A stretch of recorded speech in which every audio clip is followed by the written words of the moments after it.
Thank you. Everybody hear me okay? No. How about now? See what I can do to get it. Anyway, hi, I'm David Smith. A little bit about me. I'm an information security officer at Georgetown University. Real close. We've been in the news lately. Hopefully you're not responsible for that. I'm a co-owner of HCP Forensic Services, and my background is in computer science. So I'm going to have actually some programming and a little bit of math. So don't run out of the room screaming. Last year I overheard a conversation about the NSA using image analysis to recover passwords. And I thought it was really intriguing. Does anybody know where that came from? I'm not sure if it was a speech or if I just overheard somebody talking about it. But if you do, feel free to shout it out. And the idea of it is that your passwords are buried inside of your computer. You type it in, you mistype it, it gets in a swap space, whatever. And then all you really need to do is pull it out and just use it as a giant dictionary. So you're not brute forcing, your way through an encryption or a system, but you're just simply using it as a giant dictionary. So I sat actually on the plane ride back, and I thought, is this idea feasible? And what can you do? And I started thinking of where are all the places that your password could inadvertently end up. Core dumps, swap space, memory dumps, deleted temp files, Slack space, internet histories, all that. And I was pretty amazed that when I actually did a little bit of work at that, how many I actually found. It was kind of scary, actually. But the biggest one, believe it or not, is that you typed your password in your username, and that went right into your log saying, user password 1 failed to log in at this time or that time. Pardon me. And also, it's kind of, as we get worse and worse application programs out there and we're finding all these weird things, it's the better for this attack vector. So anything that has, temp files that it writes out, and, it's crazy. People are writing MD5 hashes of all kinds of crazy things that you can just dig up later. So I really thought, hey, this is a feasible idea. And then I first went out and said, what else is out there? Where are we going to find, who's doing this right now? It's a pretty cool idea. I can't believe that the NSA is the only people doing this. And I didn't really find a lot. I found a distributing computing PAN module, Perl module, that looked pretty good, but it wasn't really what I wanted to do. It didn't have any expressions. I couldn't go and remove all the same strings from every image analysis that I found or image that I found. And it really I didn't find anything. And if you know something, throw a ball at me and be sure to tell me. But hopefully I didn't waste a lot of time doing this. But, I decided to elaborate on it a little bit. It would kind of pass feasibility, and I was pretty excited about the idea. So I started thinking, okay, what do you have to do? You have to have a target length. And then I want to score strings on entropy and readability and complexity and then password profiles. But more importantly, your images contain the same text over and over and over and over. It's all the HTML pages that you have in your cache and this and that. And I wanted to just remove those right away. So every program that has the word symbolic link, I know that's not your password. So it's kind of, I'm thinking that there's going to be a ton of data that exists. And when I try to pull all the strings out of your image, and then how am I really going to turn that into something usable? Kind of string extraction on the 2 projects that I did find, they were doing it very differently. They were worried about Unicode and how to pull those out, but I just pretty much went with the strings concept, where they're able to determine some of these things, and then it looks and it makes sense. But length was the big one, because the way I built my Perl scripts, and that's how it started. I'm going to go to a second version that's going to be written in C, and it's going to be a little bit faster probably. But it was how many, I have to actually do them individually. So the thing you really want to do is, this is a last-ditch effort if you want to do something like this. And I've already posted my Perl scripts for kind of phase 1 or version 1. But use your brute force and your rainbow tables to just take care of everything, first. So if you've got an int hash or whatever, I don't even want to know what you got. But go ahead and do your brute force and your rainbow tables first. You know that when you start them up, if you've got like an 8-month wait time, you're going to want to start looking at something else while you're waiting on that 8 months. But then more importantly, I started thinking about how many strings is that really going to be. So if I've got a 60 gig drive and I pull out 40 gigs of strings, well, for every time I want to make a 7-letter password, I put a little algorithm in there, it's going to be a lot. If it's a 10-letter, in this case, I'm taking a 10-letter or 10-number string, and then I'm saying how many 7-letter strings can I get out of that? And it's 4. So it's I started taking those things into consideration. How much bigger will my string list or my possible password list be compared to every string that I pull out of an image? And that's really what I'm trying to get around here, which is, how can I score them or how can I extract them in a way? So I actually did a little bit of study. When I pulled memory images, I had a few on file, and I had a few that I went out and did, but I started stripping strings out, and as you'd imagine on a memory image, there were a lot. It wasn't a lot, excuse me, it was about 10% of the total, and I had this nice 204 example here, where I pulled out 24 megabytes of strings, and sure enough, all my Google passwords and just all kinds of stuff that I was on the web was in there. As you would imagine, it's clear text in your memory if you can grab it, or you can grab somebody else's, or if I had an inopportune Dr. Watson that's just sitting on my disk, or whatever, a core file. But then disk images was a little bit different. I found out it was a 55% to 80% case where it was just strings. So I didn't have as many binaries. And then creating passwords, right? So I'm having to do that where I'm taking, like, in my case, I did 8 to 10 for most of them, for most of the tests that I did. It was a 400% increase.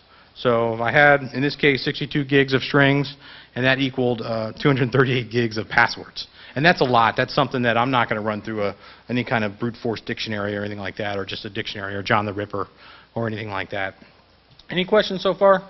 I know I'm moving pretty fast. I'm always worried about time, and I want to answer questions, but feel free. Yes. Yep, I'm making the assumption that you brute force, say up to 8, and then you start with 8, and then you're going to go to 9, and then you're going to go to 10, or something like that. I actually start to break it out a little bit, at least in this version. I think in the next version I'll be able to be a little bit more dynamic, but I really think that when you have this, say, 62 gigs of strings, that you have to say, what sides am I going to try to pull out first. I talk a little bit about where I'm going with that, and it's coming right up, but kind of the things that I'm going over here are the score, and in this case length, and then I'm going to score. But give me a second to come back to that, but I think it's going to be answered a little bit better.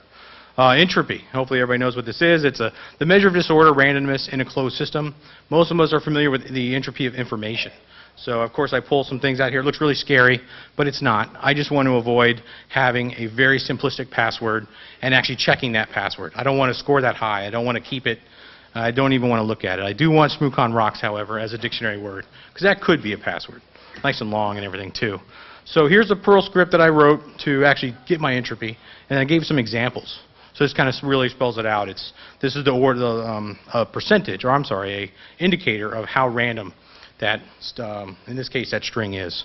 So obviously the AA3, it's 0.4, and then I get some capital letters and some exclamation points, and kind of go nice and long, and lots of O's in there, but anyway, I get a little over 3. So that's kind of the entropy. That's one of the things I want to do to say, is this a good password or is this just junk? Because I really don't want 238 gigabytes of junk to actually go. Readability is the second one, right? How do people create passwords? I know there's I think it's Matt Weir's doing a password analysis, or how people choose passwords, and I had done some of the same stuff. I started up with some basic strategies. I of course, actually listed some of my sources down there. I think cool, you can read it. But, Schneier and all these reports exist. But most people use dictionary words of sports teams, colors, music groups, all kinds of fun stuff. And supposedly we're getting smarter, whereas in the 70s and 80s, all the studies said, oh, it's just a word, right? It's a dictionary word. Now we're actually putting numbers at the end. So when you look at all the stuff from nowadays, and more specifically the MySpace compromise, or the MySpace phishing page, where everybody in the world apparently pulled down 20,000 passwords, and they all did some analysis. And I want to think it was last summer, or maybe the summer before, but I remember hearing about it, and it wasn't until later that I saw this analysis come out from like Newsweek and everywhere else in the world. But that was the one thing they learned, was that people really aren't doing any better with passwords. They're just adding a number to the end. I also thought a way that people build passwords is to take it and put 2 words together with some numbers. And that's kind of from the analysis I've seen over time. The next one, I love this. People use quotes. I think it's a good way to go. All the good things must come to an end. You probably have heard of this scheme. In mine, I like this one. I came up with this years ago. It's my half-dead monkey died of Wigan. Can anybody guess what that is? What that indicates as a mnemonic for something? Anyway, I want to think back in the 80s. I came up with a mnemonic for Crontab, and it's minute, hours, days, months, day of the week. So my half-dead monkey died of Wigan. I thought it was pretty funny at the time. Me and my friends were like laughing around and stuff like that. But the other thing is you're seeing a lot of license plate and a lot of just leet speak. So, of course you've got your cute girl and you've got the mad skills. But the point is all of your frequency analysis is going to work. So if I can rate passwords or something on a password that has a lot of the English, because I'm going for English passwords, but has a lot of the English character frequencies, number frequencies, then that's what I want to do. Of course, complexity is your kind of password groups that we're familiar with. So it's uppercase, lowercase, numbers, alphanumeric. I actually love this. I was going through and I started building passwords, and I'd love to have registered trademark in my password. But anyway, these are the things that if I know what kind of person you are and I know what kind of password group you're in, I can go after that. So for example, if I consider you, one of the groups I made was standard, a password profile. And standard, actually I said you're going to have 7 to 8 characters. And your rising percentage of you are going to start putting 1s and 2s at the end.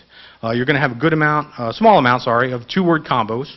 So blue, 9, sky, and whatever. I'm trying to think of some better ones. But you're also going to get great English frequency hits.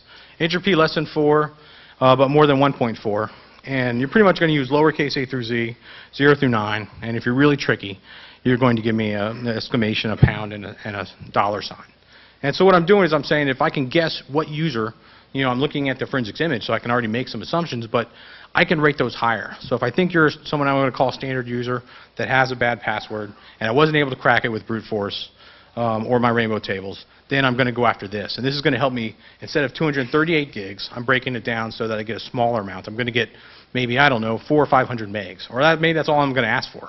But I'm hopefully going to pull out all the things because I thought you were, what I call standard class. I made it 4 classes total. The second one is called informed. And that's where you know something about computers, so it's kind of real, right? Like, oh, I know I should have a good password. This is a special one I use for my bank or whatever. But you're going to go higher. You're going to see more 2-word combos. Entropy less than 4, more than 2. So I'm breaking that up and making that a little bit tighter. And then I'm giving you a larger key space. So the biggest thing in the world, though, that's really going to solve this for me is if I know what your password policy is, then I don't even have to bother with most of this. I can just go after that. So if I see a great password like Shmoocon rocks without an exclamation point, and I know that you must have a punctuation, got to have 3 classes or whatever, 3 of those models or 3 of those complexity, indicators, then I know that's not a password, and I can just drop that right away. So I can put that kind of logic in to say, this is what a good password is, and this is the way that we can pull things out. So I thought it was exciting. Hopefully, other people will too. Hopefully I can actually encourage somebody to really turn this into a commercial product is kind of what I'm going for. I love ideas and I love doing these things, but I don't really have a lot of time to go out and build something to kind of the level it should be. But anyway, password profiles are going to weight potential passwords for me. So, do I only want the top 10%? Do I only want the top 5%? There's a number in there, and it's kind of what you're going after. And I kind of eyeballed it for all the ones that I've used it for. I've actually used it on a couple of cases that I've worked on so far, and it's been pretty great. I was able to see my passwords on all my test systems, and then when I actually used it for some production stuff, it actually found the password that I wanted. But more importantly, it's going to take up a ton of space. So if you're going to do something like this, you're going to use these scripts. You probably want to get like a 1 terabyte, $300 drive, USB drive, so you have lots of space to work with.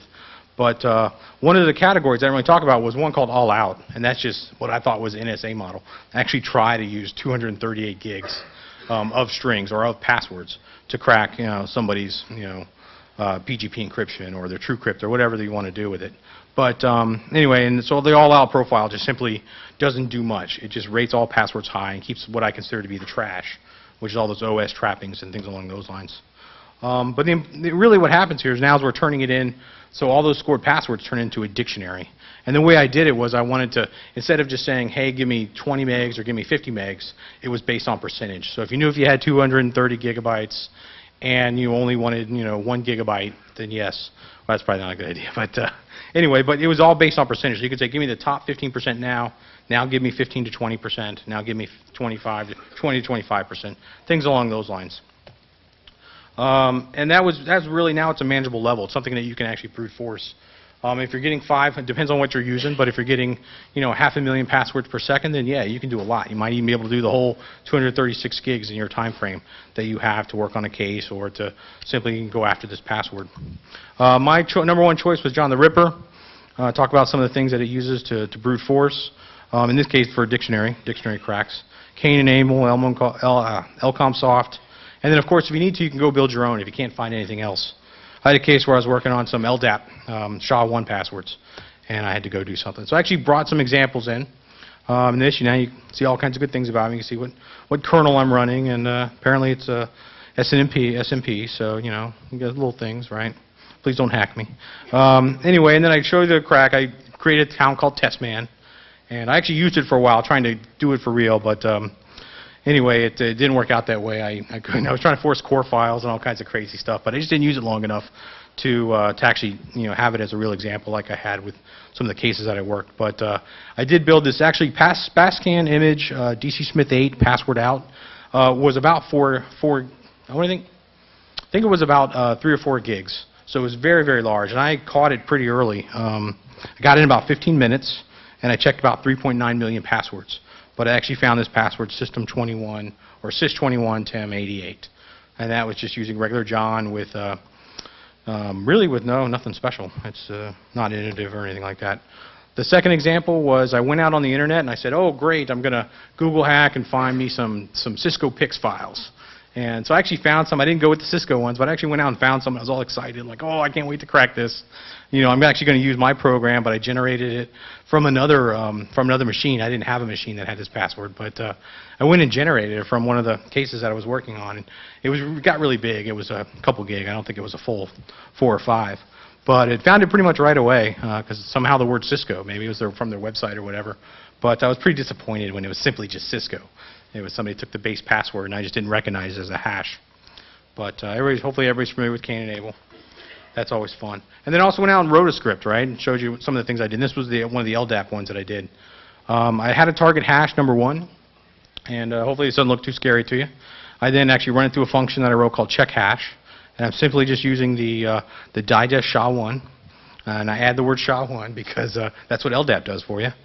And then I just keep matching them. And I don't remember how long this took, but I came back a couple hours later, and it actually found my password. So it was pretty exciting. But just shows you that you don't have to have another program. You don't have to go buy something. You don't got to buy Elmosoft or the Access Data Password Recovery Toolkit. In some cases, you can just do all this with John, and then the stuff that you write if John doesn't support it. You can also go and write your own John, the Ripper. It's not really as scary as it sounds, but hopefully this doesn't look bad at all. And that's pretty much it. It's on my website right now, hcpfs.com. It's still fragmented. Like I said, I wrote it in Perl. I want to get it to something much more portable, something that's a lot faster. I think it's going to be about at least 50% faster going in C. And it's in 2 levels right now. It's gen strings, which is going to go look at the image and pull all the strings out. So I'm doing a lot of that just extraction. It's a lot of work. And you have to base that on the number. So right now I'm going to do gen strings, and one of the parameters is going to be 10, right? Because I want all 10 letter passwords. And I'm sorry, I take that back. Gen strings just goes and pulls it all out. Gen passwords is going to look at that string file, and that's where it breaks it into 10, and it's going to do all the scoring. And when you get done, you're going to have the ability to say, show me the top 10%, show me the top 50%. But you're going to know how much that's going to be based on the actual string size that you got from gen strings. It's lots of space. I think the largest one that I worked on was about 400 gig. It took forever to actually run it through a brute forcer, but it did. It just and then the next version is needed. I'm working on it. I'm trying to, like I said, I'd rather get somebody else excited about it that has a lot more time than me. But port it for speed. Combine the functionality to provide one pass, right? So I don't have to do it 9, 10, 11, 12. I can actually do it all in one shot, where I get the strings out and then I can start comparing them. And if it's just a low enough number, just drop them. So now you're keeping a much smaller list of the important strings, not all the strings. And that's kind of the next step. The other thing I'm not sure is about how I'm going to do on the fly duplicate removal. There's supposed to be an E on there, my bad. But I don't know how I'm going to do it on the fly. Maybe it's a B tree or something like that where I can just start filing these things and then seeing if it matches already. Because I definitely don't want the same string over and over and over taking up space. Because the whole point is to make it so I don't have this giant file. Thank you. And questions, smooth balls. Am I full of it? You tell me. Actually, we have a new mic.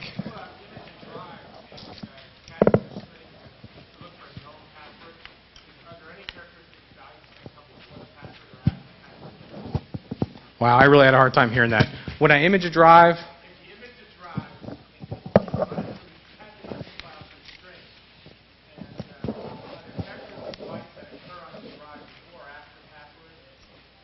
I didn't see, the question was if I image a drive just using strings, which I actually started doing originally before I wrote some very similar program.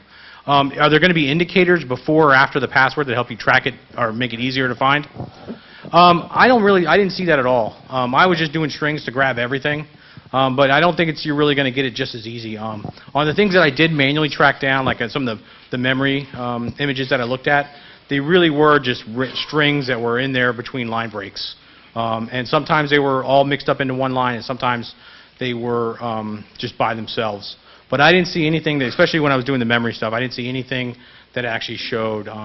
In the hard drive things, I really think that you're not going to see that either, because when you think about what happens, it's really just that it's really that the swap file holds it for you, or it got swapped out, or you had a crash and you got a core file or something like that. So does that answer the question? Yeah. Okay. Okay. Does everybody with a question raise their hand real quick?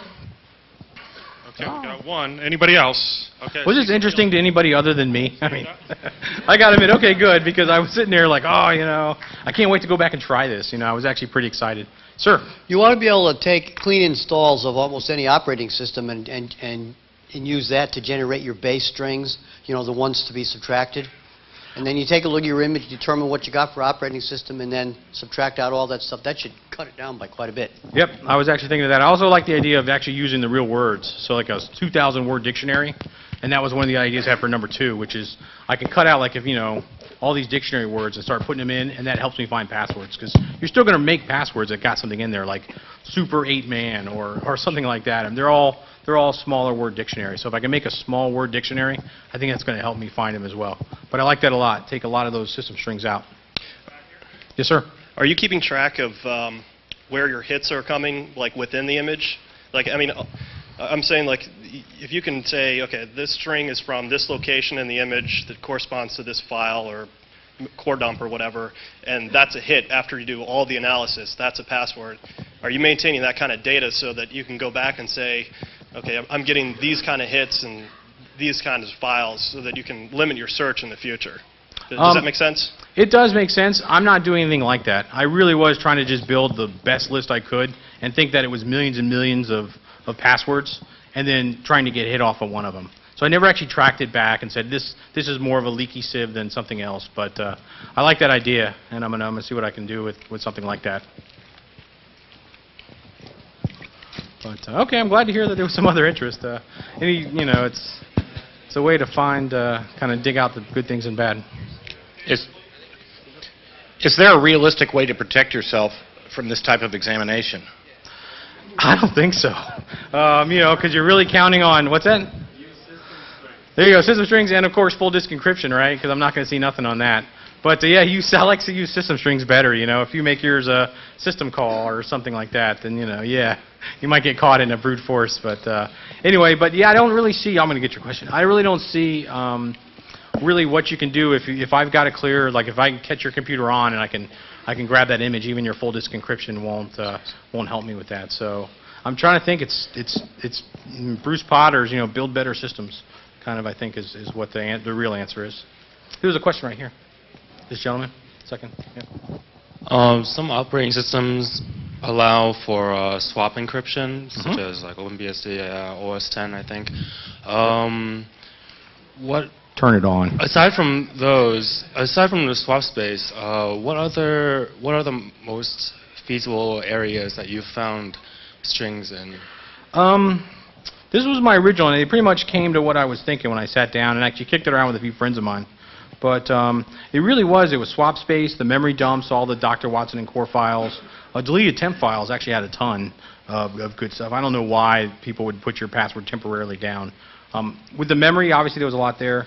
I actually did find some in the Internet History files. Maybe that's just, it's in a post variable and for some reason it wasn't encrypted, or when you cached it, they just didn't tell it that it was a real password, and it just cached it as a post variable. But it was, I didn't really I didn't really do a lot of analysis on where all that stuff lived.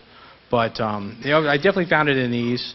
I was surprised that I think mostly it's going to be related towards like memory dumps or that files that got written in for whatever reason from the application. And logs. Oh, I forgot, tons of logs. I mean, that really is my number one, is that I always find something good in people's logs whenever I go through them. If you've got an Apache server, I'm always, and you've got your logs there, and I'm doing an investigation, I feel I almost always am going to find something in there that'll either help me or help me work towards a password. Do you want to throw a shout out there? to my security team at Georgetown University. We work really hard. A lot of people wanted to take over machines, and then, of course, in big pipes to the internet, encourage a lot. So my team really works hard. Trent Beckett was an engineer I had in the last year who passed away, unfortunately, so I was a little bit dedicated to him. And then my wife, who actually puts up with me because I've got family and kids, and I'm like, I really want to work out this algorithm. I think it's really cool. And she's like, yeah, right. But it's still pretty neat. So hopefully when she sees the video, she'll understand me not coming home all weekend. So anyway, I also, oh, thank you very much.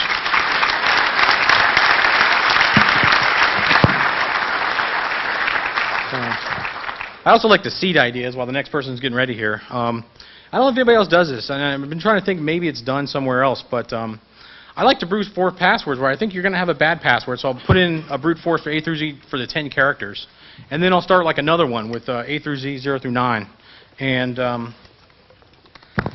I'd love to run them at the same time, so when I ran, I could actually run it like minus, so I can run A through Z, 0 through 9 minus the A through Z that I already checked. And it's only like 2.8 trillion passwords out of 2.8 billion. Oh, I'm sorry, 2.8 billion out of 2.8 trillion. But I still would really like it. So if anybody wants to build some great brute forcers and they want some ideas or something like that, I know the market's pretty flooded. But yeah, make it so that I can do like deltas, you know. So anyway, it's an idea.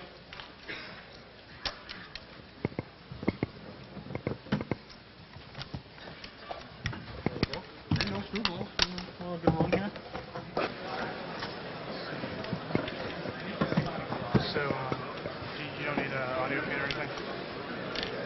Do you need like a audio feed? No. Try to keep it simple. Be a lot of fun, but you know, it's like I didn't want to.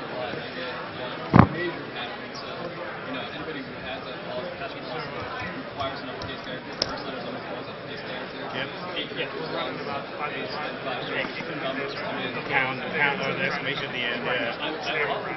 Maybe someone will be throwing right. It always falls, but it can't be. Exactly, yeah. And I found that a very efficient way to use